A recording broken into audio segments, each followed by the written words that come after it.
रमजान का पाक महीना और चंद रोज बाद होली का आने वाला पर्व और त्योहारों के इस जश्न के बीच लाउड स्पीकर और डीजे को लेकर घमासान है।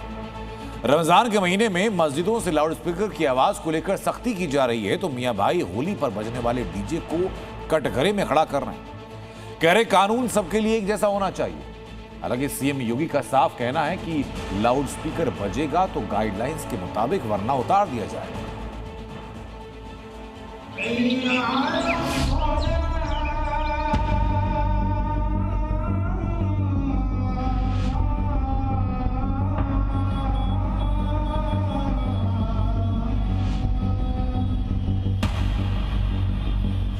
अल्लाह मियां बहरे थोड़े ही हैं कि उन्हें उन तक आवाज पहुंचाने के लिए लाउड स्पीकर की जरूरत है। डीजे की आवाजें इतनी जबरदस्त होती हैं कि हार्ट के मरीज जो है कानों में उंगलियां दे लेते हैं। कानून तो फिर सबके लिए बराबर होना चाहिए।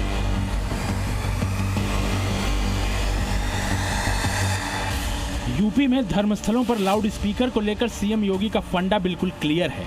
जो मानक तय हैं, वॉल्यूम उसके मुताबिक होना चाहिए। मानकों का उल्लंघन किया तो बख्शा नहीं जाएगा। आपकी अगल बगल कोई किसी धर्मस्थल पर बहुत तेजी के साथ बजाने का कार्य, माइक को बजाने का कार्य कर रहा है, नजदीक के थाने को इसकी सूचना लिखी, सूचना देकर के मुख्यमंत्री कार्यालय को अवगत करवा दीजिए। आप देखेंगे वो स्वयं अपनी आवाज को अपने उस दायरे में आएगी जिस दायरे में उस आवाज को बोलनी चाहिए। बावजूद इसके रमजान के महीने में मियां भाई को लाउड वाली परमिशन चाहिए। विधानसभा तक में मामला उठा दिया है। अब लाउड स्पीकर वाली जिद पर माहौल गरमाया हुआ है। हम लोगों को ये व्यवस्था दे दें कि एक इस व्यवस्था के लिए परमिशन दे दी जाए पूरे प्रदेश के अंदर, तो लोगों को सर बहुत राहत मिलेगी। अल्लाह मियां बहरे थोड़े ही हैं कि उन्हें उन तक आवाज पहुंचाने के लिए लाउड स्पीकर की जरूरत है। तो समाजवादी पार्टी इस्लाम के कंधे इस्तेमाल करके सियासत ना करे, इस्लाम को छोटा करने की कोशिश ना करे। अब ये बात मियां भाई को बुरी लग गई है। इतनी अखर गई है कि उन्होंने हिंदू पर्व और त्योहारों के साथ साथ होली पर बजने वाले डीजे को ही कटघरे में खड़ा कर दिया है। डीजे की आवाजें इतनी जबरदस्त होती हैं कि हार्ट के मरीज जो है कानों में उंगलियां दे लेते हैं। हार्ट के मरीज जो है और पीछे चले आते हैं सड़क से। आप गाड़ी बराबर में गुजार रहे हैं, झंझनाहट होती है, आपकी खिड़कियों में झंझनाहट होती है, दीवारों की धूल तक तो गिर जाती है। तो कानून तो फिर सबके लिए बराबर होना चाहिए। होली एक दिन का त्योहार है, वो भी पूरे दिन का नहीं। चंद घंटे लोग रंग खेलने के दौरान डीजे पर नाचते हैं, गाते हैं। लेकिन रमजान करीब महीने भर चलता है। रोज अजान होती है, दिन में कई बार होती है। बावजूद इसके मियां भाई कुछ सुनने सुनाने को तैयार नहीं है। लाउड स्पीकर से दिक्कत नहीं है, दिक्कत है तो सिर्फ और सिर्फ अजान से। उन्हें पता है कि अजान लाउड स्पीकर में पढ़ी जाती है और दूर दराज जो मुस्लिम समाज हैं जिनको अजान सुनाई देती है वो नमाज के लिए आ जाए। उनको ये दिक्कत है कि मुसलमान नमाज ना पढ़े। सब अल्लाह के बंदे हैं, चाहे वो किसी धर्म में हो, सब उसके गुलाम हैं, सबका मालिक वो है, वही पालने वाला है, जमीन आसमान सब उसके हैं। और उसके बारे में इस तरह की बात करना, मैं समझता हूँ जय आचार्य जी जो है अपने जो मर्यादा को एक तरफ रख करके इस तरह के शब्दों को बयान कर रहे हैं। लाउड स्पीकर के शोर पर पाबंदी सभी धर्मों के लिए है, लेकिन भाईजान को लग रहा है सरकार सिर्फ मुस्लिमों को ही टारगेट कर रही है। रमजान का महीना चल रहा है, लोग अपनी इबादत में लगे हुए हैं। ये बहुत गलत किया है, गलत है बहुत। रमजान मुबारक का महीना चल रहा है, कहीं ना कहीं मैं ये मानूंगा कि एक दूसरे के धर्म को टारगेट बनाया जा रहा है। इस तरीके की चीज़ें नहीं होनी चाहिए। जो चीज़ें हो रही हैं, इस तरीके की चीज़ें नहीं हो रही हैं। तो इस तरीके के पक्ष विपक्ष दोनों लोग एक दूसरे पर कटाक्ष करते हैं, ये चीज़ें ठीक नहीं है। सवाल है कि आज के आधुनिक जमाने में नमाज का समय बताने के लिए मस्जिदों पर लाउड स्पीकर की जरूरत ही क्यों है? अब तो सबके हाथ में स्मार्टफोन है जिसमें आसानी से तरावीह की नमाज और सहरी का वक्त देखा जा सकता है। बावजूद इसके लाउड स्पीकर के बहाने रमजान बनाम होली करके सूबे का माहौल खराब करने की कोशिश हो रही है, और ऐसी कोशिशों को योगी नाकाम करना अच्छे से जानते हैं। ब्यूरो रिपोर्ट, जी मीडिया। पश्चिम बंगाल के मुर्शिदाबाद में बाबरी मस्जिद बन रही है, जिसके लिए भाईजान चंदा जुटा रहे हैं। लेकिन क्या ये चंदा उत्तर प्रदेश से जुटाया जा रहा है? क्या योगी राज में बाबरी वाले हिंदुओं से चंदा वसूल रहे हैं? आखिर ये आशंका क्यों है? तो बता दें कि मेरठ के सराफा बाजार में पुलिस ने कुछ मुसलमानों को हिरासत में लिया जिनका ताल्लुक बंगाल, असम और बिहार से था। हैरानी की बात यह कि भाईजान की टोली सराफा बाजार के हिंदुओं से भी चंदा वसूल रही थी, वो भी ज़कात के नाम पर।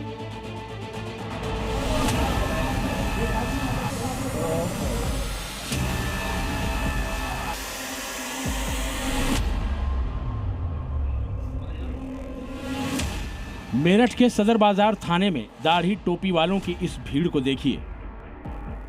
कुछ भाईजान थाने के ठीक बाहर मुंह छिपा कर बैठे हैं, तो वहीं कुछ पुलिस वालों से लगातार बातचीत कर रहे हैं।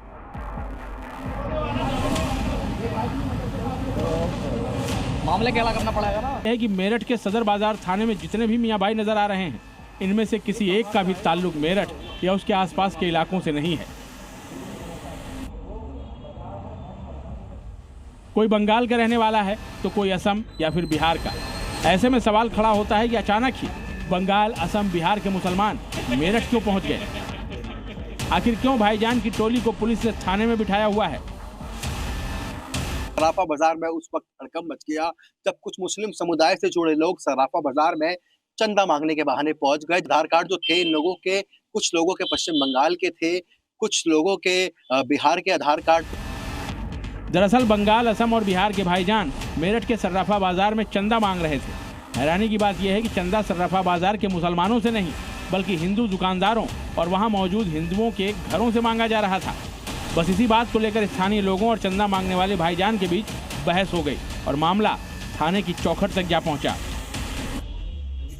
दरअसल ये रमजान का महीना चलता है, इस महीने में साल भर का ज़कात निकालते हैं।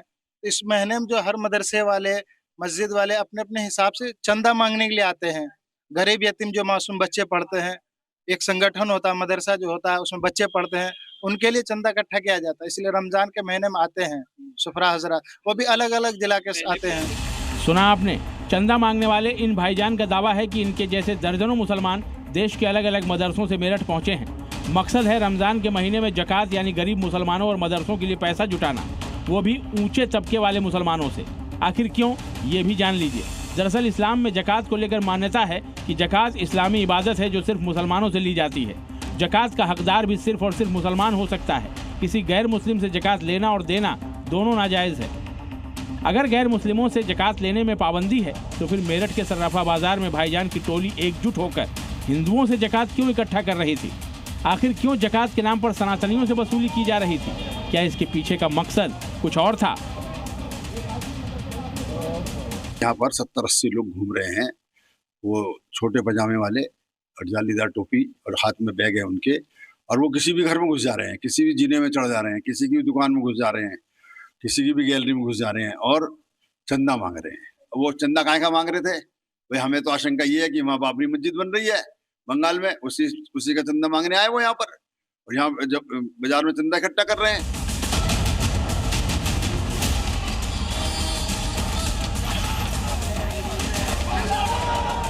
तो क्या योगी राज में बाबरी मस्जिद के लिए चंदा जुटाया जा रहा था? क्या रमजान के महीने में बाबरी वाले बंगाल और असम से आकर हिंदुओं से वसूली का काम कर रहे थे? क्योंकि हर बात पर इस्लाम की दुहाई देने वाले आखिर ज़कात मांगते वक्त इस्लाम के कायदे कानून कैसे भूल गए? 3-4 दिन हो गए लगातार आ रहे हैं। जिस दिन से रमजान शुरू उस दिन से आ रहे हैं। हमें तो ऐसा लगता है कि साजिश के तहत आ रहे हैं। ये सब लोग पश्चिम बंगाल, बिहार और असम के हैं। कुछ नहीं पता, इनकी बंगालियों में रसीदें हैं, हमें नहीं पता कि किस नाम से मांग रहे हैं। कोई तो कहता है मस्जिद के नाम पे है, कोई कहता है कि मदरसे के नाम पे है, कोई कहता है कि ज़कात लेने। स्थानीय लोगों का आरोप है कि बंगाल, असम और बिहार से आए मुसलमानों के पास चंदे की जो पर्ची थी वो बंगाली भाषा में लिखी थी। और वैसे भी हुमायूं कबीर पश्चिम बंगाल के मुर्शिदाबाद में नई बाबरी मस्जिद का निर्माण शुरू कर चुके हैं। मस्जिद को बनाने के लिए चंदा भी जुटाया जा रहा है। लिहाजा शक इस बात का जताया जा रहा है कि रमजान के महीने में यूपी से चंदा बटोरने की कोशिश की जा रही थी, लेकिन मेरठ के सनातनियों ने हुमायूं कबीर का बाबरी चंदा प्लान फेल कर दिया। कयामत का दिन तो कभी आना ही नहीं है और इसलिए बाबरी ढांचे का पुनर्निर्माण कभी होना ही नहीं है। ब्यूरो रिपोर्ट, जी मीडिया। अक्षय हो या भाईजान, उत्तर प्रदेश में माहौल खराब करने की इजाजत किसी को नहीं, लेकिन मियां भाई ये भूल गए और मियां भाई ने सीधे सीएम योगी को चैलेंज किया। योगी के रूल ऑफ लॉ के खिलाफ हंगामा करने लगे और योगी का बुलडोजर रोकने वाला फॉर्मूला बताने लगे। इसके बाद क्या हुआ इस रिपोर्ट में दिखाते हैं।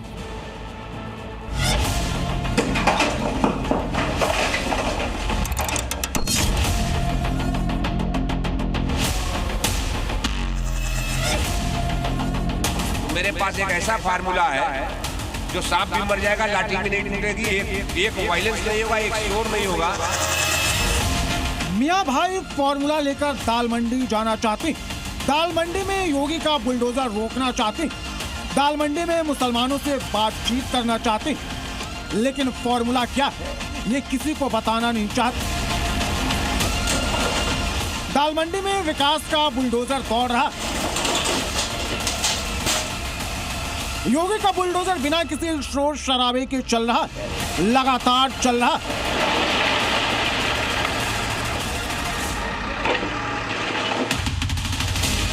और यही बात मियां भाई को पसंद नहीं आ रही। मियां भाई दाल मंडी में योगी के बुलडोजर पर ब्रेक लगाने की साजिश कर रहे थे। दाल मंडी के बहाने मियां भाई वाराणसी में माहौल खराब करने की साजिश कर रहे थे। दाल मंडी में भीड़ को भड़काने का षड्यंत्र चल रहा था, लेकिन योगी आदित्यनाथ के सामने मियां भाई की साजिश कामयाब नहीं होने वाली। योगी फोर्स मियां भाई के दाल मंडी वाली साजिश को फेल कर इससे पहले भाईजान भीड़ के साथ दाल मंडी पहुंचते योगी फोर्स का एक्शन हो गया। पुलिस ने सभी जितने भी 11 लोग थे सभी को हाउस अरेस्ट किया और उसके बाद पहरे बिठा दिए गए। इस वक्त आप तस्वीर में देखिए कि लगातार जो भारी पुलिस बल है उसकी मौजूदगी सर्किट हाउस समेत उन तमाम जगहों पर है जहां पर सपा नेताओं को हाउस अरेस्ट किया गया है और एक एक करके सपा नेताओं को गाड़ियों में बिठाकर उनकी जगह पर ले जाया जा रहा है। यह है समद अंसारी, सपा के पूर्व विधायक, और जहां पर समद अंसारी को हाउस अरेस्ट किया गया वहां से दाल मंडी की दूरी महज 3.5 किलोमीटर। वाराणसी प्रधानमंत्री मोदी का संसदीय क्षेत्र और विकास की जिम्मेदारी खुद योगी आदित्यनाथ संभाले हुए, लेकिन भाईजान ने दाल मंडी के नाम पर योगी फोर्स को ही चैलेंज कर कानून का डंडा उसको ऐसे चपेटे में लेगा जैसे कि उसने कभी सोचा भी नहीं होगा और आने वाले समय में उसकी 7 पीढ़ियां याद करेंगे कि कानून के साथ खिलवाड़ करने और किसी गरीब को परेशान करने की कीमत क्या होती है। मियां भाई भीड़ के साथ दाल मंडी जाना चाहते थे, मुस्लिमों से मिलना चाहते थे, लेकिन सवाल है क्यों? समद अंसारी का दावा है कि उनके पास ऐसा फॉर्मूला है कि वो चुटकियों में इस पूरे विवाद को सुलझा देंगे। 10 मिनट 15 मिनट का हमें समय दे दे, अपने साथ बात कर लें। अगर इसमें एक भी वायलेंस हो जाएगा तो राजनीति छोड़ देंगे, बनारस शहर छोड़ देंगे हम। डंके की क्या, चोट पे क्या है वो फार्मूला? फार्मूला है, अब फार्मूला तो अब फार्मूला को सार्वजनिक नहीं किया जा सकता। वो केवल प्रशासन को आप बताएंगे? केवल प्रशासन को बताएंगे, सीक्रेट फार्मूला है। और वो बंद कमरे में बताएंगे? बंद कमरे में नहीं, उनके बैठक में बताएंगे। आखिर समद अंसारी के पास कौन सा सीक्रेट फॉर्मूला है? क्या वो लोगों के अंदर आक्रोश की चिंगारी भड़काना चाहते हैं? दाल मंडी में भीड़ को उकसाकर माहौल खराब करना चाहते हैं? धरने पर बैठने वाला फॉर्मूला उनके दिमाग में फीड करना चाहते हैं? सवाल इसलिए उठ रहा है क्योंकि दाल मंडी में अभी तक 29 मकान ध्वस्त किए जा चुके हैं। 101 हिस्सेदारों को 24 करोड़ का मुआवजा दिया जा चुका है। आखिर इतने दिन बाद समद अंसारी को दाल मंडी की याद क्यों आई? सवाल यह है कि दाल मंडी के लोगों को क्या मियां भाई के फॉर्मूले पर भरोसा है? समद अंसारी सपा नेता, वाराणसी में सपा का मुस्लिम चेहरा, साल 2007 से 12 तक विधायक रहे और दाल मंडी जाने वाले समाजवादी डेलीगेशन में इनका भी नाम, और 2027 में यूपी में विधानसभा चुनाव। ऐसे में समद अंसारी दाल मंडी के बहाने सपा को मुस्लिमों का रहनुमा बनाने की कोशिश में। अखिलेश यादव किसी भी हाल में यूपी में मुस्लिम वोट बैंक को हाथ से जाने नहीं देना चाहते और दाल मंडी के बहाने 27 में सियासी पिच पर साइकिल को दौड़ाने की कोशिश में है। वाराणसी से जयपाल के साथ ब्यूरो रिपोर्ट, जी मीडिया। रमजान का पाक महीना चल रहा है, मुसलमान इबादत कर रहे हैं, लेकिन कुछ कट्टरपंथी हैं जो रमजान में भी हुड़दंग कर रहे हैं, सनातनी को निशाना बनाने का बहाना ढूंढ रहे हैं। यूपी में योगी ने दंगाई को टाइट कर दिया, लेकिन अब ये यूपी से बाहर पत्थरबाजी करने में उतारू है, लेकिन नफरत वही, कट्टरपंथियों की सोच वही, जहरीली। रिपोर्ट जरा देखिए।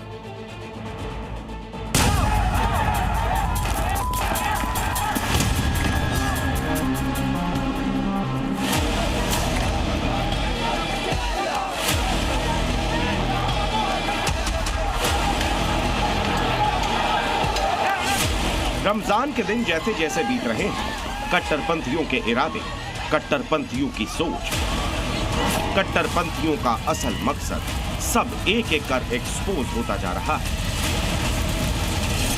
साफ हो गया है कि रमजान में भी हिंसा वाली धुन नहीं छोड़ने वाले हैं भाईजान। रमजान में योगी राज में, यूपी में तो अमन है, लेकिन यूपी के बाहर हुड़दंग मचा हुआ है। दंगा फसाद कैसे कंट्रोल किया जाता है हम लोग जानते हैं।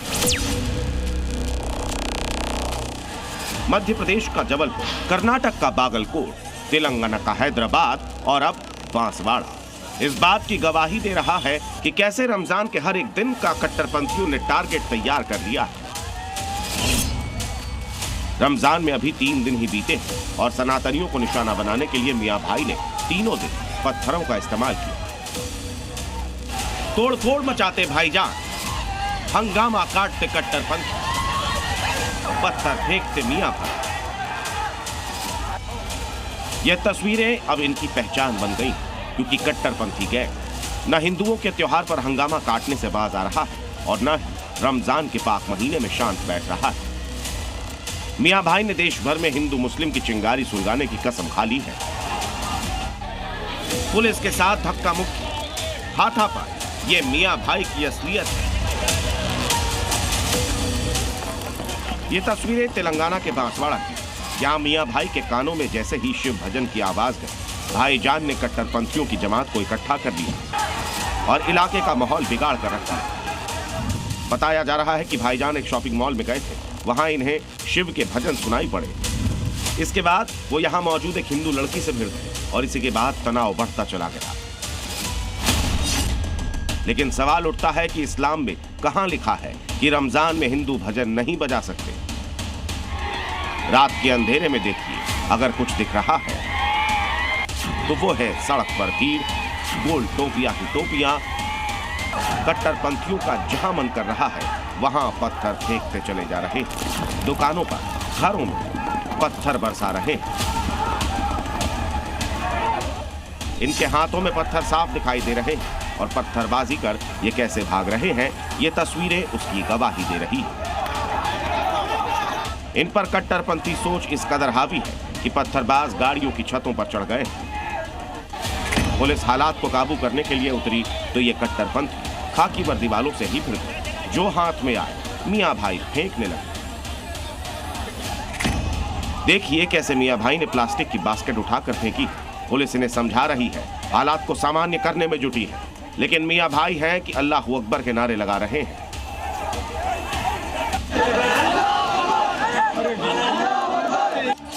ऐसे में पुलिस ने आधी रात कट्टरपंथियों पर लाठियां भड़ी। इन हालात पर स्थानीय लोगों में खौफ है। आने वाली पीढ़ी को अपन क्या सिखा रहे, क्या समझा रहे, ये अपने खुद नहीं मालूम होता। आने वाली पीढ़ी क्या देख के सीखना। हिंदू सवाल पूछ रहे हैं कि शिव का भजन बजेगा तो भाईजान पत्थर चला देंगे। साफ कट्टरपंथियों ने रमजान में हिंसा वाली धुन पकड़ दी है, लेकिन पुलिस ने भी इन्हें खदेड़ने की ठान ली है। कामारेड्डी में अब हालात काबू में है। पुलिस बांसवाड़ा में लगातार पेट्रोलिंग कर रही है। ब्यूरो रिपोर्ट, जी मीडिया। शिव भजन चलेगा तो भाईजान पत्थर बरसाएंगे। भाईजान को शिव भजन पसंद नहीं, लेकिन शिव मंदिर में जाकर के दुकान लगाएंगे, लव जिहाद फैलाएंगे। कहां पर महाशिवरात्रि के दिन भाईजान अपनी पहचान छिपाकर महिलाओं के अंडरगारमेंट की दुकान चला रहे थे। पकड़े जाने पर क्या हुआ, रिपोर्ट दिखाते हैं।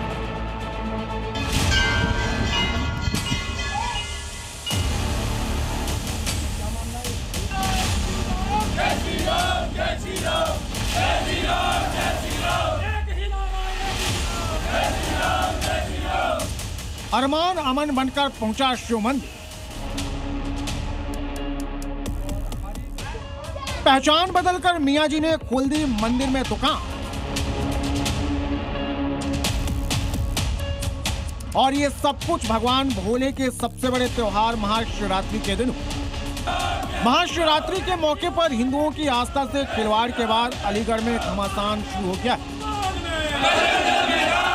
अरमान ने न सिर्फ अपनी पहचान छिपाई बल्कि जानबूझकर महाशिवरात्रि के दिन सबसे प्रसिद्ध खिलेश्वर महादेव मंदिर के अंदर उसने महिलाओं के अंडरगारमेंट की दुकान लगाई। और इसी के बाद से करनी सेना से लेकर विश्व हिंदू परिषद के कार्यकर्ता का गुस्सा 7वें आसमान पर। हिंदू संगठन के कार्यकर्ता सड़क पर उतरकर आरोपी के खिलाफ कार्रवाई करने की मांग कर रहे हैं। इस वर्ष शिवरात्रि के अवसर पर खिलेश्वर महादेव मंदिर के अंदर में एक विधर्मी द्वारा महिलाओं के अंतर्वस्त्र की दुकान लगाई गई थी और परिसर के अंदर लगाई गई थी, जो कि बेहद ही घिनौना, दुर्भाग्यपूर्ण और द्वेषपूर्ण है। इस प्रकार की घटनाएं कानून व्यवस्था को तो चुनौती देती ही देती हैं, साथ में लव जिहाद जैसी घटनाओं को भी बढ़ावा देती हैं। 120 घंटे से अलीगढ़ में तनाव। सवाल तो मंदिर प्रशासन पर भी उठ रहे हैं। आखिर कैसे अरमान अमन बनकर मंदिर पहुंचा, कैसे उसे मंदिर में अंडरगारमेंट की दुकान खोलने की इजाजत दी गई। हिंदू संगठन के कार्यकर्ताओं ने इसके खिलाफ जिला मुख्यालय तक मार्च निकाला। डीएम के जरिए सीएम योगी आदित्यनाथ को ज्ञापन सौंपकर कार्रवाई की मांग की। यहाँ पर ये विवाद अब लगातार गहराता जा रहा है, क्योंकि आज भी हिंदू संगठनों से जुड़े हुए लोगों ने कलेक्ट्रेट पे जाकर धरना प्रदर्शन किया था और उसके बाद उनको आश्वासन मिला है कि आगे से कोई भी इस तरीके की हरकत नहीं होगी, कि मंदिर परिषद के अंदर कोई भी गैर समुदाय के लोग दुकान नहीं लगा पाएंगे। भारत की राजधानी दिल्ली, सियासतदानों का शहर दिल्ली, जहां से देश की राजनीति को बल मिलता है, जहां से देश की अर्थव्यवस्था से जुड़े फैसले लिए जाते हैं, जहां राष्ट्रपति, प्रधानमंत्री से लेकर तमाम मंत्री सफेद पोशों के आवास, वो हमेशा से दिल्ली दुश्मनों के टारगेट पर रही है। बीते साल ही लाल किले के पास हुए धमाके ने सबको सन्न कर दिया। 3 महीने भी नहीं बीत पाए कि फिर लाल किले और सनातनियों के मंदिरों पर हमले का इनपुट। इस खुलासे के बाद प्रसिद्ध मंदिरों से लेकर भीड़ भाड़ वाले इलाकों की सुरक्षा बढ़ा दी।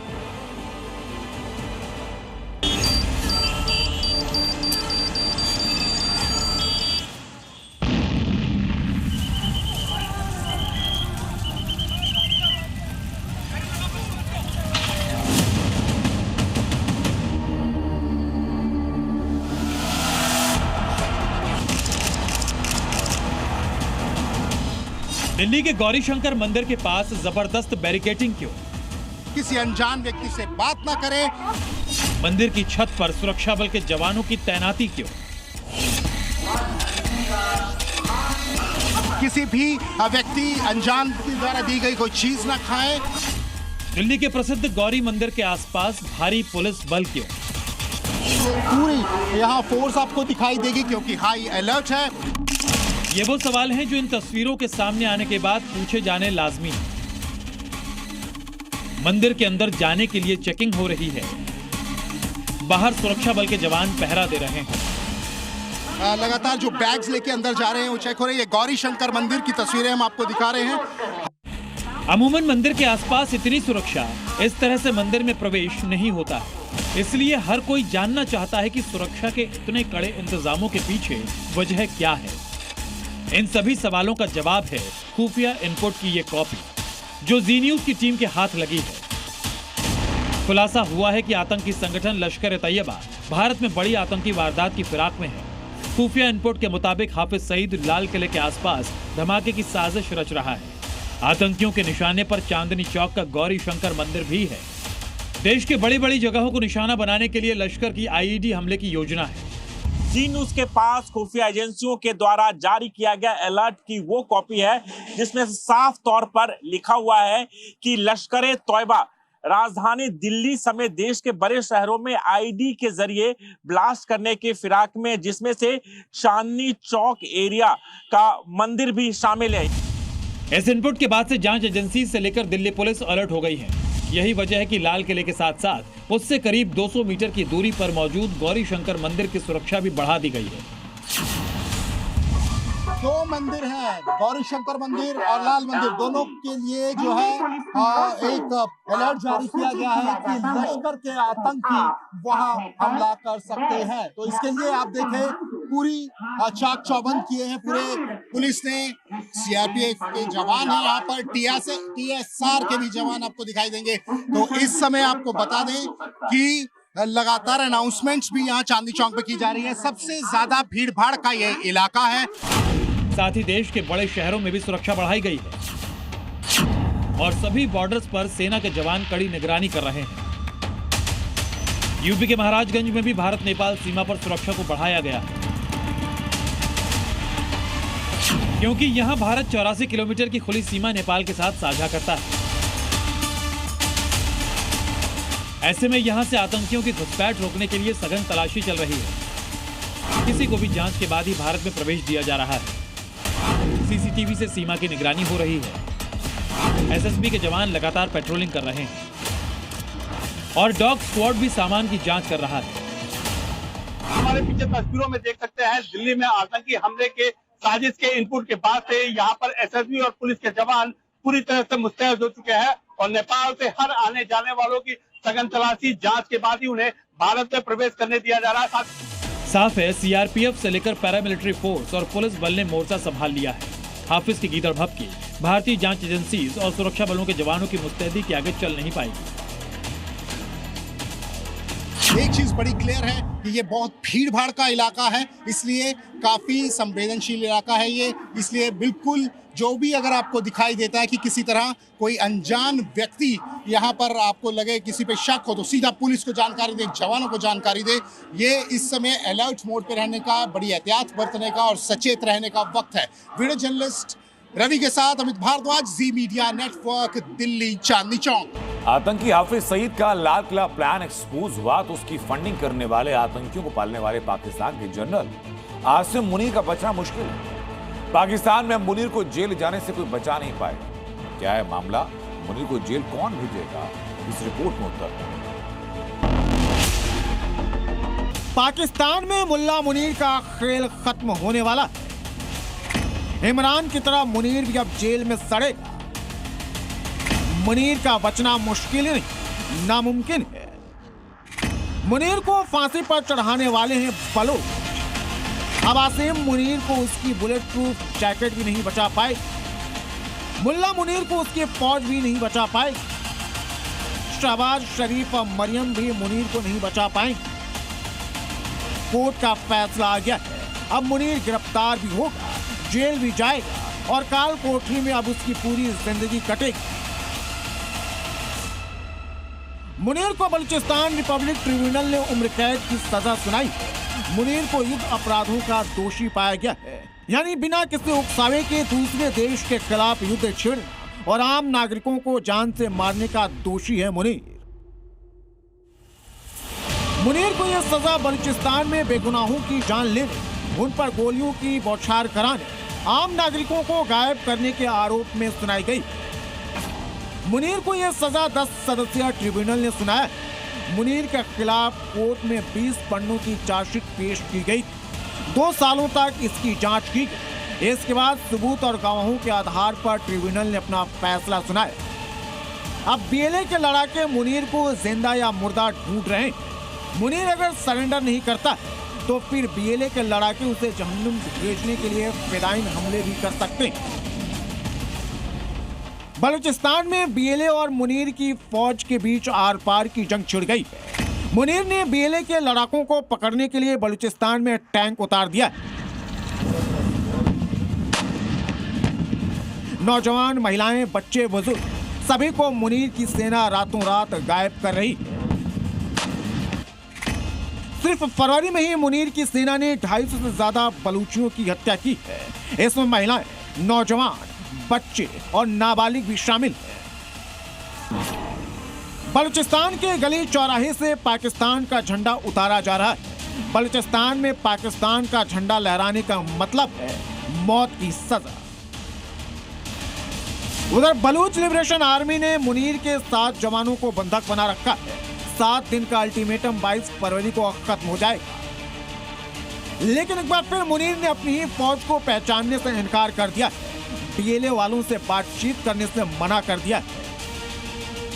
अपना आइडेंटिटी कार्ड दिखा रहा है, अपने जनरलों को एड्रेस कर रहा है कि मैं आपकी फौज, ये आई कार्ड आपने इशू किया, मैं आपकी फौज का हिस्सा हूं, आपने किस तरह मुझे डिसोन कर दिया और मुझे मानने से मना कर दिया। तो ये हालत पाकिस्तान फौज के जवानों की और लोअर रैंक्स की है। किसी भी वक्त बलूचिस्तान पाकिस्तान से टूटकर अलग हो सकता है। मुनीर की सेना पहले ही बीएलए लड़ाकों के सामने घुटने टेक चुकी है और अब आसिम मुनीर भी बहुत जल्द सरेंडर करने वाला है। अगर मुनीर सरेंडर नहीं करता है तो फिर बीएलए लड़ाके उसे गिरफ्तार करेंगे। Bureau report, Zee media. पहले ट्रंप के इशारे पर Pakistan Gaza peace of war में शामिल हुआ और अब वायदे के मुताबिक मुनीर को गाजा में पाकिस्तानी सैनिक भेजने हैं। लेकिन मुनीर अपने मकसद में कामयाब होता उसके पहले ही मुनीर की सेना में विद्रोह भड़क उठा। फील्ड मार्शल के खिलाफ पाक के पूर्व सैन्य अफसरों ने मोर्चा खोलते हुए अल्टीमेटम दे दिया कि अगर गजा में पाक सैनिक भेजे तो पाकिस्तान में सबसे बड़ा तख्तापलट होगा। ये एसओएस कॉल पाकिस्तान के फील्ड मार्शल मुनीर के लिए है। वो ये कि अगर मुनीर ने पैसों की खातिर पाक फौज की बलि ली, अगर मुनीर ने ट्रंप की जी हुजूरी के चक्कर में मुस्लिम उम्मा को धोखा दिया, तो फिर पाकिस्तानी फौज मुनीर के खिलाफ ही मोर्चा खोल देगी। यानी जिस पाकिस्तानी फौज के दम पर मुनीर फील्ड मार्शल बना, वही पाक फौज मुनीर का तख्ता पलट करेगी। दरअसल गाजा में सैनिकों को भेजने को लेकर पाकिस्तान की सेना में विद्रोह भड़क चुका है, जिसका सबूत है ये प्रेस रिलीज, जिसे पूर्व सैनिकों के संगठन वेटरन्स ऑफ पाकिस्तान ने जारी किया है। इस प्रेस रिलीज में मुनीर को अल्टीमेटम दिया गया है कि मुनीर किसी भी कीमत पर मुस्लिम उम्मा की पीठ में छुरा न घोंपे, किसी भी कीमत पर पाकिस्तानी फौज को गाजा न भेजे। जिस वक्त ट्रंप ने गाजा पीस ऑफ बोर्ड बनाया, तब से लेकर अब तक पाकिस्तान इसकी हर शर्तों को मंजूर करता रहा है। ट्रंप का पिछलग्गू बनकर हर बात पर हामी भर रहा है।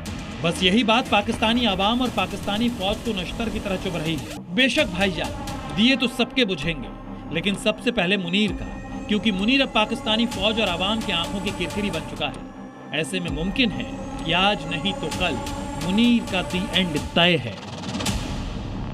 Bureau report, Zee media.